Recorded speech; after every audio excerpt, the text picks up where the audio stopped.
website, including some pictures of the endangered gorilla species that's been born at London Zoo. bbc.co.uk/London. We'll see you in half an hour. Bye-bye.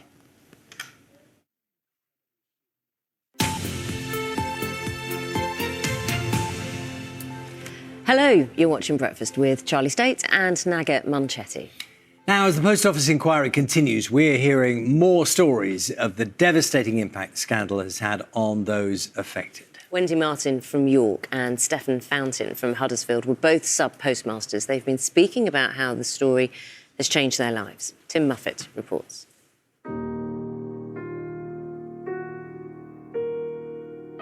It's been trauma. It's been absolute trauma. I believed in British justice at one time. I don't anymore, I don't think, after what's happened.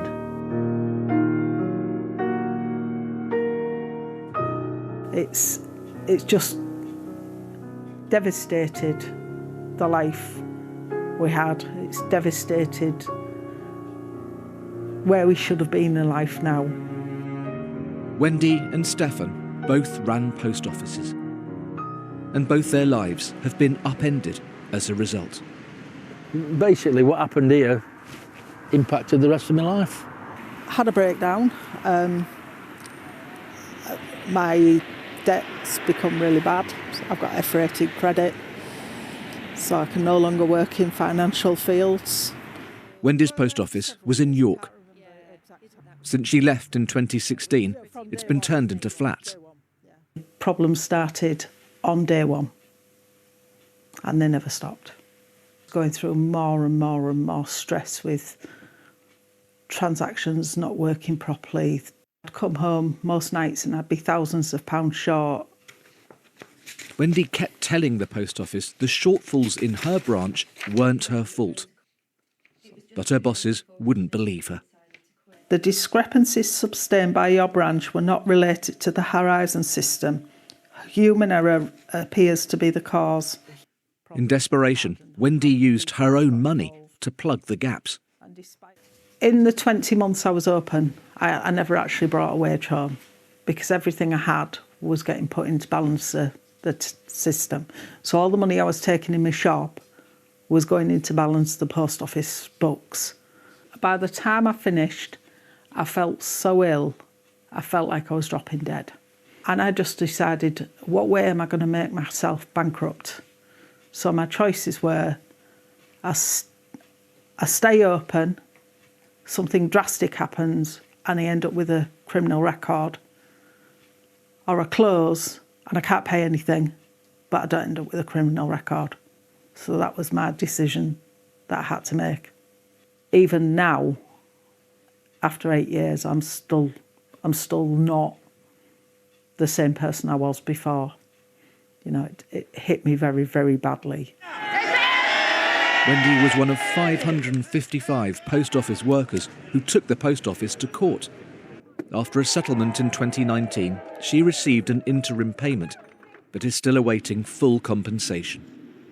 We need to be compensated fully for the losses, and also we need to be compensated fully for the damage and the health aspects and the financial stuff and our loss of credit rating and also the fact that people thought I was stealing. We'll have the next part 2, Alan Bates versus the post office in 20 years' time for the people who haven't been paid yet.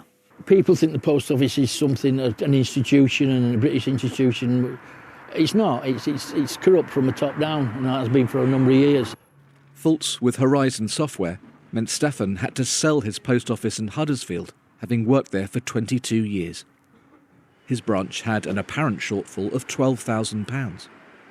I rang the post office for help, and they were no help at all. They just said I was the only one who was having any problems with the computer system. I'm thinking I could get audited at any minute and I'm going to jail. It's as simple as that. I had to sell at a loss to get out and to save me not going to prison, basically. Stefan's life was in turmoil, but there was more to come. Devastating news about his wife, Julie. She'd gone for a scan, no idea me, never said a word. Huddersfield Hospital rang me, can you come and see us? I went in and they told me she got 2 months to live. She died 8 months later. But All the stress of all this didn't help at all. I think it contributed to it in a big way. The historical shortfall scheme was set up by the Post Office to help people like Stefan, who were affected by the Horizon scandal but not convicted of a crime. It awarded him around £24,000, but around £20,000 of that had to go to the organisations Stefan owed money to, so he ended up receiving around £4,000. I expect to be in my family home still, retired with a bit of money, you know, enough to carry on and have a nice retirement. But because of the Post Office, it's not happened, basically. And I generally think it's their fault entirely.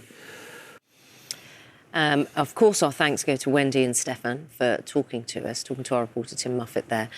Also, the inquiry continues today, so we'll bring you more on that later in the programme. Let's see, time now is 6:35 and Mike is here with news of someone moving around the world for football contract. The US government has strongly criticised Israel's Prime Minister. A US spacecraft launched last week to try to land on the moon has ended its mission in flames over the... The European boss of Fujitsu is set to give evidence at the Post Office inquiry today. Earlier this week, Paul Patterson apologised to a committee of MPs and said Fujitsu had a moral obligation to contribute to compensation for sub-postmasters wrongly prosecuted as a result of its faulty software. Our employment correspondent Zoe Conway has this report. Fujitsu would like to apologise for our part in this appalling miscarriage of justice. For the very first time, a Fujitsu boss telling Parliament his company is sorry. No doubt he'll be saying it again at the public inquiry this morning. Certainly, Richard Socket would welcome an apology.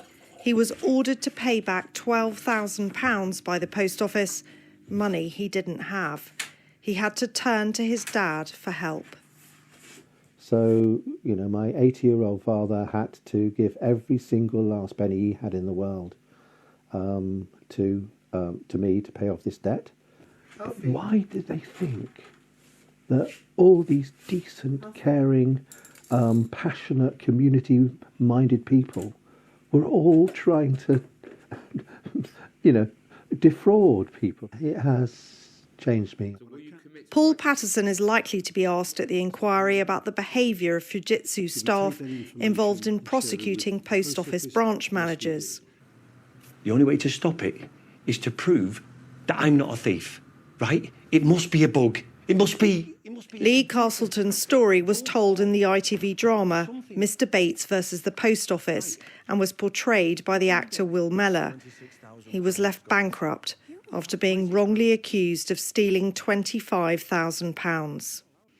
The inquiry was shown an email on Thursday, written by a Fujitsu manager in 2006, where he called sub-postmaster Lee Castleton a nasty chap.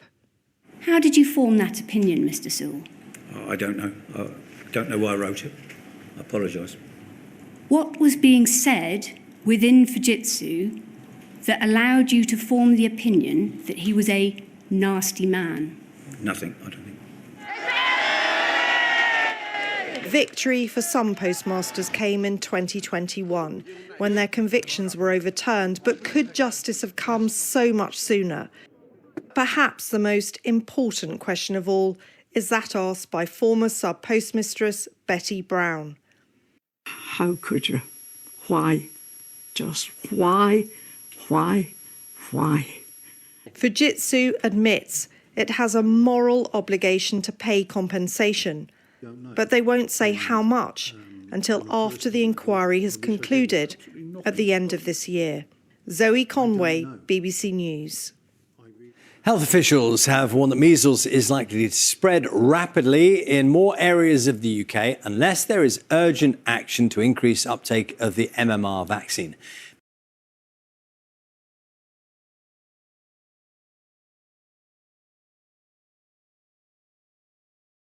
Unions describe the news as a crushing blow. Ofsted is to resume school inspections as it says sorry for the first time over its part in the suicide of head teacher Ruth Perry. Tributes